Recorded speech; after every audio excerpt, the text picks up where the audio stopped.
Hello, জানো কালকা তো ভালোবাসা দিবস। আমি রুম টুম সব ফিল আপ করে রাখবো, সব ব্যবস্থা করবো। তুমি না করো না, বুঝছো? তুমি কিন্তু আসবাই, তোমার কিন্তু আসতেই হবে।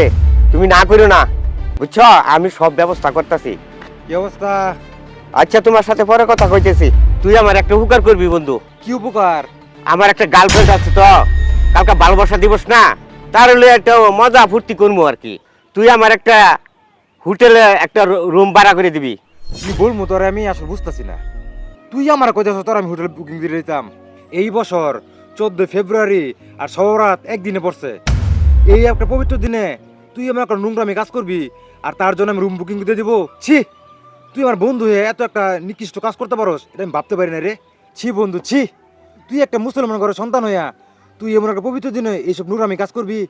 তোদের মতো কিছু লোকের জন্য আজকে সমাজের বিশৃঙ্খলা, বুঝছস?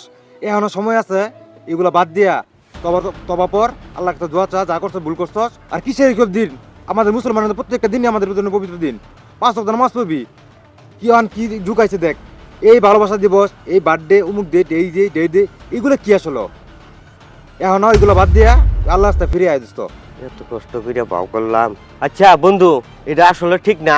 মনে করছি যে সবাই যায়, আমি একটু আমোদ ফুর্তি করবো, আসলে এটা করা ঠিক না।